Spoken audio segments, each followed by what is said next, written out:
took me almost dying to stop and go, hey, this isn't worth it. Being big is not worth dying. You're taking drugs, you're trying to get bigger and bigger and bigger, and you're getting sicker and sicker and sicker. That's bigorexia.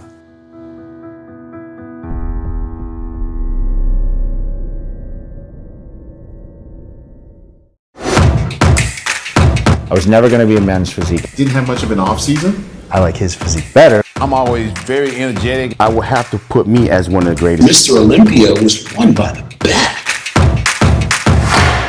I want to take a step back real quick and talk about your beginning in the industry. I read something about you that after you became a pro, you got on drugs, you became a drug addict, and then you became homeless. Is that true?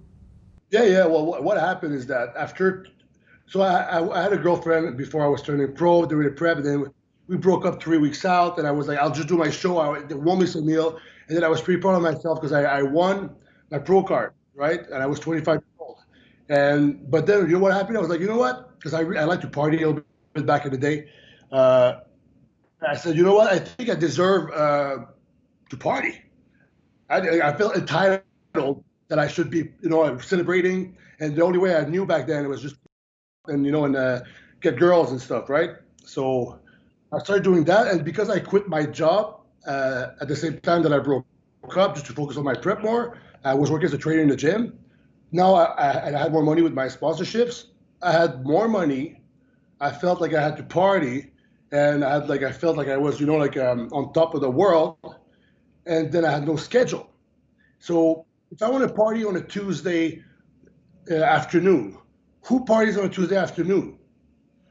Criminals, escorts, strippers, all that kind of, people who don't have a strict discipline and structured lifestyle. So I would start hanging out with the wrong people, and you become what your environment gets in you, right? So I kind of started my downward spiral. And then at some point, I started doing drugs, and I just couldn't stop. Because if you do something every day, if you do something once, you're good.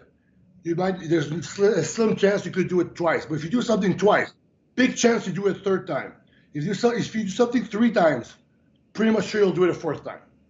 So the more you do these every day, it becomes a habit in your brain. The connections in your brain become more enforced, more solid, and especially if there's a instant reward and gratification involved. So let's say if you do some drugs, and then boom, right away, you feel really good.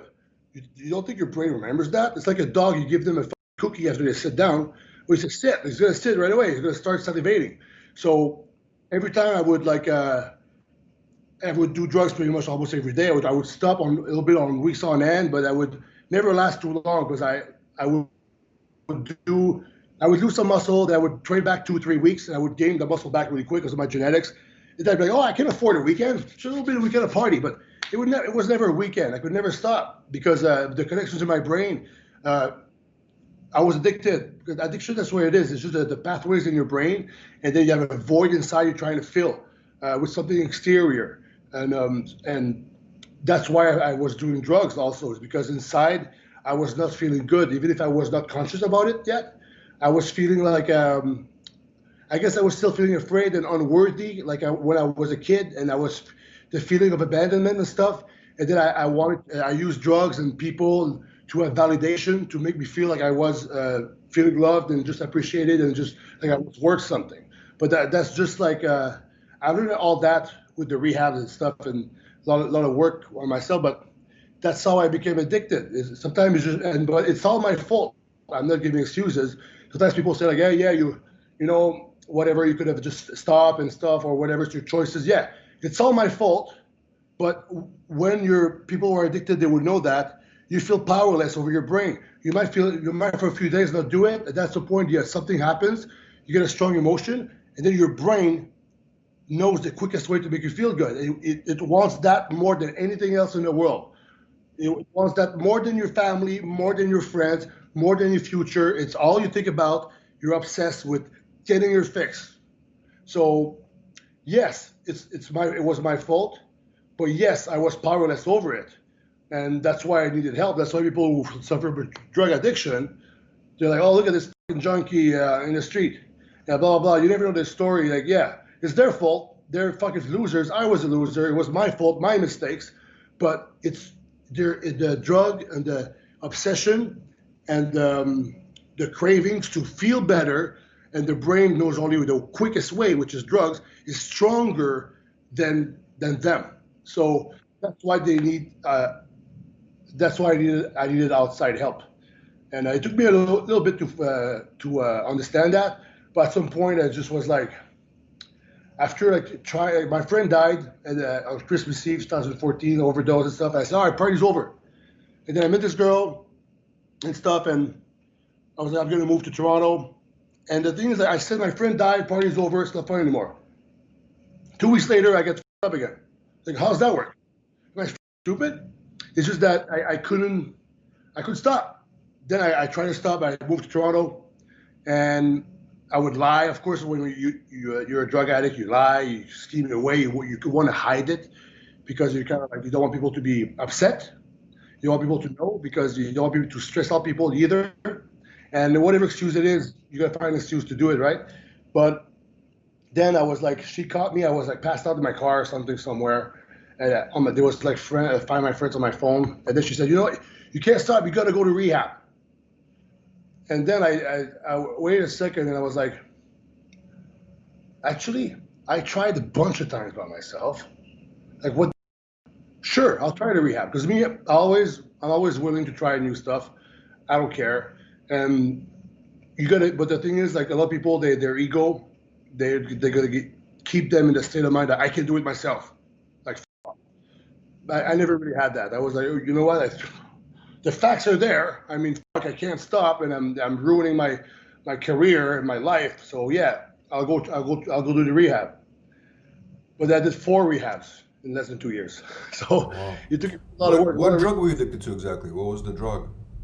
Just stimulants in general, and in the program they tell us to just talk in general about drugs so more people can relate. Because if I would say like, oh, I'm smoking this kind of drug, and some guy is just drinking, you won't be able to relate as much to the story. So yes, to help people, like that's why in the program we say drug of choice. But it's just like I was awake for days. I was just like a stim junkie, right? So it's like you can whatever it was. But yeah, I was never the guy who wanted to be numb and just like slow. I wanted to be like fucking like my personality. I wanted to just be more. I felt it making me more like even more of me. Like imagine me on drugs. I'll crazy fucking like I must be like really annoying. But I really like to be like wired like that. How did you end up being homeless? Well, what happened at some point before my third rehab, at some point I was in Toronto. I tried to just everything is melted together. I was in Toronto and I had to go to a rehab in Montreal, and I didn't want to move all my stuff. So I told my friend, you know what? I'll give you 20%. Sell it all. I'll give the money to go and save it. Really? You think that's what I did? Every time we would sell a furniture, I would get the money, buy drugs. So I just pretty much used all my furniture and drugs back in Toronto. I had nothing left, and I let the place trashed out, like holes in the I was insane. And then I went to Montreal. I went to the rehab, and I did that. I remember that relapse was so crazy because it lasted 2 months. The bender was 2 months long, and I kept like trying to go. I tried like 4 or 5 times to stop during that time, and I couldn't. And I went to 2 different rehabs, and one time I escaped and stuff, and another time is like it was just crazy. And but then at some point, it was on December 2016. Yeah, I think that's what 2016. It was like raining early December, and I just got in a fight with my friend. Like we were like in how do you call those places? Not a brothel, but like those sex places you can rent, and there's just like people like they naked. But the reason why I was there because you can rent a room for cheap, and it's 24 hours, and you can just party or whatever, right? So I got in a fight with my friend naked in the locker room because he thought he stole from me. This is all like crazy drug stories that makes you realize like if your drugs aren't always like cool, like hey, Dan Bilzerian, like smoking weed, it's fun. Sometimes it just goes like bonkers. All right. So I finally make it with my friend, and I said, he was strangling me. He says, you know what? I think I'm going to just punch him and knock him out, and then I'm going to leave. So that way he just sleeps and I can just leave. So I swing at him, but I think I hit him here, and I didn't hit it properly because I was high. I'm not a fighter. So, and he went down, he went back up right away. I'm like, oh, I didn't think about that. And then he just punched me like 15 times. That's why I have a scar here. He punched me 15 times on the head probably, and this was all open. I thought my eyes was like hanging here because it was all red, and I was like full of blood. I said, all right, relax. And I just kicked him, pushed him on the ground, and then the cops came. There was blood everywhere. And then I put my tracksuit on and I go outside, and I only had like $17, and I had drugs in my pocket, and I just had a small tracksuit. It was pouring rain in December in Montreal, and I was like, oh, you know why I was angry? Because I was like, who wants to party with a guy with a fucked up head like that? That's where my mind was went. I was trying to keep going. So then I was trying to get a cab, but who's going to pick up a guy at like 7 a.m. in like the weird streets of some parts of Montreal who's bleeding all over the place? So nobody would pick me up. And then I went to a laundry place that was open, and I said, I need some help. Can you guys call me a cab? The cab came, and I kind of walked sideways so you wouldn't see all the destruction on this part. I got in the car, then I ended up going to the hospital. And I was like, I was sitting in the hospital because I was thinking, like, you know what? Maybe it hit me so hard that maybe I have a bleeding in my brain that I could die. So I was like, and then I went to my mom's place, right? So I was like, I'll go with my mom to the hospital. Sitting in the hospital, I was like, this is boring. This is all my mind was. I always wanted stimulation. I didn't want to stop. But that beating that I got was a blessing. Because listen, I had $17 in drugs, and I want to keep going. Where does this go? And I had no place to live anymore, man. I had nothing. Just a few things in storage that a friend of mine was holding for me, but it was worth nothing. So I had nowhere to go. So I went to rehab, and then after that, so that was before my fourth one, because the homeless part, there was 2 times. There was that time where I was like, I had to go to rehab or else because of my beating.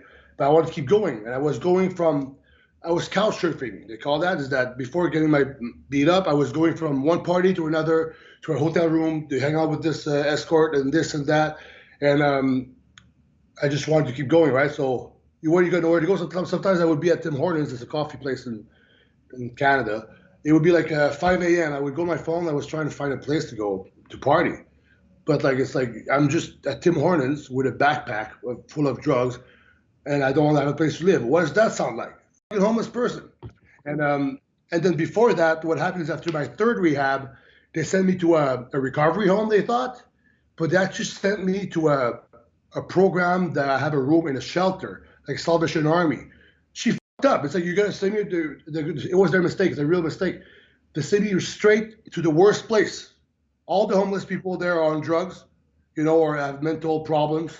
And I was eating with them every day with a little tray, it's like it was crazy. And sometimes I would have to choose my place to sit in front of somebody who wouldn't cut my appetite. It was that sad. And so I stayed there a month because I paid it and I had nowhere else to stay. And that's where I was living. I was in Hamilton, Salvation Army in New York. For those who are from Hamilton, York Boulevard, Salvation Army, this is where I was staying for a month. But then after that, I went to recovery home for a month, and then I went to stay with my friend and my coach now, Dorian Hamilton. So he helped me out for sure a number of times. But I didn't relapse then because I was like, if I fuck up now at the lowest level of society, where does this go? You can't get lower than that, being homeless in a shelter. So then I went to my rehab and stuff. But after my 3rd rehab, this happened.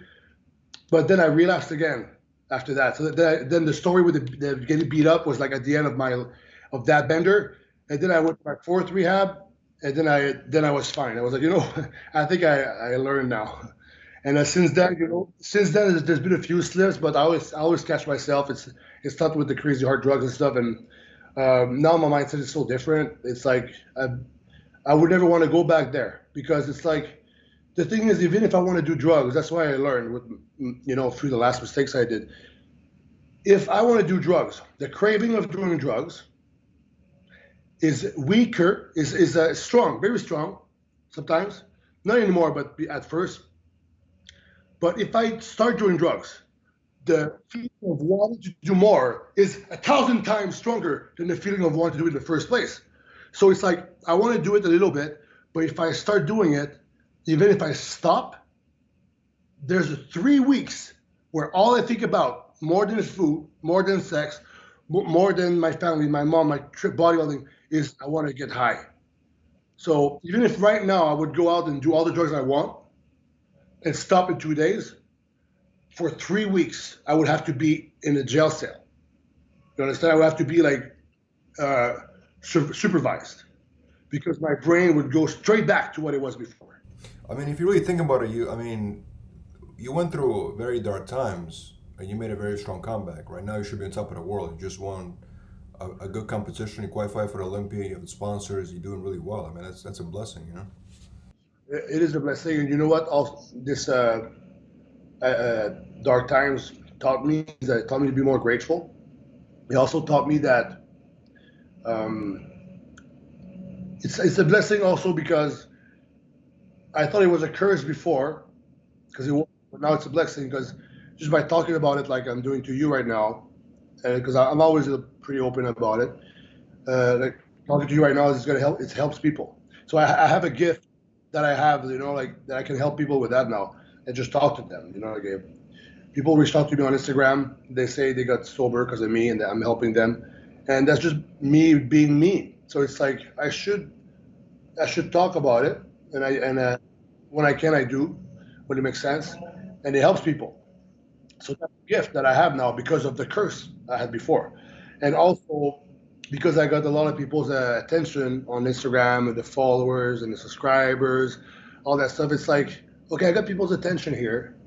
What can I do with that? That's good. It's just help people, motivate people, and entertain them. So I try to be really to do good with the attention that I have, because if you're, what's a Spider-Man quote? With great power comes great responsibility. Like if you have like power of influence, because now bodybuilders, a lot of them are influencers and YouTubers. If you have power and influence, you have a responsibility to make the world better, in my opinion. Make the world a little bit better. Even if it's like 0.01%, you should make it better. And anybody can make the world a better place just by holding the door and smiling to somebody. You made it like 0.0000001% better. I go with that, and so when I reflect, like I said, the dark times before and now I'm back, is that, yeah, for sure it's cool, and I don't realize. I always forget that I won a pro show doing the Olympia. So when you mentioned it, I actually forgot, but it didn't sink in yet. I guess it's gonna sink in more when I go back home and start prepping and be like, 13 weeks out, Mr. O, and it's good. But yeah, I realized, because I did other interviews also, and then when I watched them again and I heard them people talk, it's like, oh wait a minute, I did lose everything, was homeless like 2 times, stayed in a shelter, and I could have died a bunch of times, and then I come back, and then the following year that I come back, 2019, I tear my bicep, 2 weeks out from. So I tore my fucking bicep the year after I come back, and I was like motivated. And then, how'd you tear it? Huh? How'd you tear it? What happened? It was too heavy. I was on the ground. I wasn't training. I was in the gym. I was in gym training, but there was something on the ground. I tried to jerk it to remove, because we were doing renovation at the gym, and I was too into the exercise. I want to do some deadlift. Let's move that away. And dude, that fucking thing just like Velcro snapped. And I was like, ah. Then I called my coach, because we're training all together. And right away I went on my knees on the floor, and I cried a little bit, because I was like, oh no. I was so afraid of what was unknown, right? And that was fucked up. I mean, for 5 hours, for a part of the day, I was really down. But then I was like, because when you beat addiction, there's nothing really like that you think you can't do. Because it was the hardest thing in my life was to stop using drugs. It took fucking 4 rehabs in 2 years, and a lot of like failures. So the bicep was like, I'm still alive and stuff. I can still, I'll just do my best to fix this. I'll do my best to fix that. And then I started training 2 days later with the calves and the legs. And I was training my left side the whole time. And then I got surgery 10 days later. Right away, I was doing cardio. I was training my legs, left side, left side, left side. Because there's a theory that if you train your side, one side, the other one retains more. So I would just do everything that I could to just get back. And then I would slowly move my arm and then hold 10 pounds on the preacher, isometric, less than 90 degrees. And then just turn like that. Like, it would hurt. I got an infection in my scar. And yeah. And I think in 6 months I could train super light stuff, like one plate on a hammer strength, like press, like super light stuff. And like I was careful with my bicep. And yeah, slowly training a little bit, like more and more and more. And then at some point, I was okay to train. I'm like, you know what? There's some shows coming up. I think it was September 2019. So I tore my arm in May 2019. May, June, July, August, September. So it was October, beginning of October. I was like, 5th month going in. I was like, I think I could train a little bit more. Now, because I'm small, obviously, because I couldn't train properly, and I'm a bit fat, I mean, I gotta get some muscle on as fast as possible. I ate as much food as I could until December 18th when I started my prep. I went from, I think I was 280 something. I went up to 330. I went up to 330 pounds. It was horrible. I couldn't put my socks in the morning. It was horrible.